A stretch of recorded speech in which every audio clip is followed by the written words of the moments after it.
मग मित्रांनो आज मी मुगाची डाळ बनवते. सुरुवातीला आपण तेल टाकायचं. आपण तेल टाकलं की मग राई टाकायची. राई टाकली का मग लगेच जिरं टाकायचं. लगेच मग मिरची टाकायची.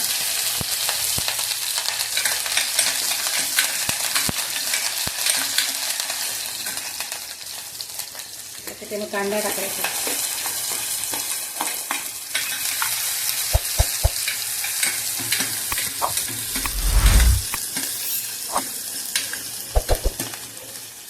कांदा चांगला लाल होऊ द्यायचा. तुम्हाला आवडते का मुगाची डाळ? आम्हाला तर आवडते बाबा, भरपूर आवडते. आमच्याकडे 2 दिवस आडे मुगाची डाळ असते. आईंना भरपूर आवडते मुगाची डाळ. आईंना, तिच्या पप्पांना. नंतर आपण त्यात कांदा टाकायचा. टमाटा टाकायचा. कांदा टाकले गेला आपल्या आधी टमाटे टाकायचे.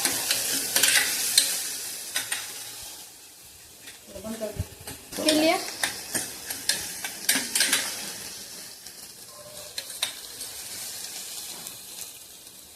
आणि ते भाजी इतकी भारी बनवत ना, खूप भारी करतं. म्हणजे सगळ्या भाज्या आईच करतं. आईंच्या हाताच्या आम्हाला खूप आवडतं भाजी. नॉनव्हेज झालं, साधी भाजी झाली कुठली, उसळ खूप भारी करता आमच्या आई बरं का. उसळची पण व्हिडिओ दाखवा आम्ही तुम्हाला. उसळ केली त्या दिवशी काय मग यांना आईचं खायला दिलं तिला करून मी मग कोण देणार आम्हाला? तुम्हीच देशाल ना. म्हणजे आमची तिकडे आई द्यायची तसं तुम्ही देशाल. कांदा टमाटर आम्हाला लाल झाला का मग आपण थोडं तिखट टाकायचं. आपण पहिले मिरची टाकली जी आपण त्याच्यात, त्याचं तिखट नको आहे आपल्याला. ती 1 चमचा टाकायचा. थोडी हळद, थोडा हिंग टाकायचा. एकदम हिंगाने काय होतं भाजीला खूप हिंगाने? चव येते भाजीला. पोट बी साफ होतं. पोटाला पण त्रास होत नाही. म्हणजे काही गॅसेस वगैरे असतात तर त्याच्याने आपल्याला हिंगाने होत नाही. नंतर चांगलं परतवलं का आपण त्यात डाळ धुवून घ्यायची आधी. कोणाला मिळतं ते हिंगाने त्रास होत नाही का? मग नंतर आपण ते चांगलं परतवायची डाळ. आपण त्याच्यात पाणी टाकायचं. जेवढं पाहिजे आपल्याला तेवढं पातळ. किंवा खाणारे जास्त असतील तर कमी, जास्त नाही तर मग कमी असेल तर कमी टाकायचं पाणी. आम्ही तर 2-3च जण खाणार आहे.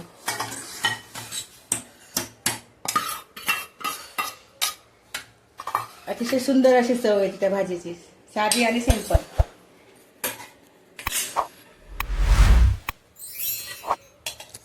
झाली काही भाजी सगळं? झाली. आता आम्ही त्याला कुकरमध्ये बनवणार आहे ना, कढईत बनवली आज.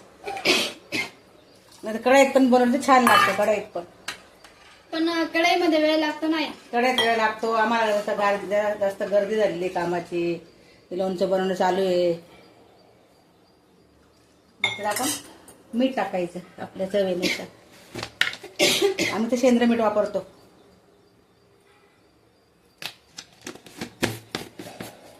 चला मग झाली. कुकरमध्ये 2 मिनिटात भाजी होते ती. तर लगेच वाफ काढून घ्यायची ना. पण आहे हो, जास्त नाही शिजवायची तिला. 1 शिट्टीत भाजी होते ती. चला मग भाजी खायला.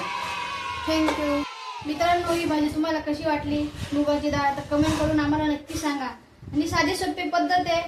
जे आपल्या घरी असतं तेच आपण वापरतो. बाकी काही आणत नाही. साधी सरळ आपली भाजी पण खूप छान असते. मुगाची डाळ आरोग्याला पण चांगली असते. मुगाची डाळ आपण जेव्हा काही वेळेस आजारी होते आपल्याला मुगा द्यायची तिथलीच खायला होतं डॉक्टर लोक. मुगाच्या शरीराला खूप चांगली असते ती. आमच्याकडे तर हप्त्यात 2 वेळाच असते ती मुगाची डाळ. साधी आणि सिंपल. चला मग, श्री स्वामी समर्थ. पण लाईक करा, शेअर करा, कमेंट करायला विसरू नका. आणि हो, सबस्क्राईब नक्की करा, कारण की तुम्हाला अशाच नवीन नवीन प्रकारचे आम्ही व्हिडिओ दाखवू. श्री स्वामी समर्थ. बाय.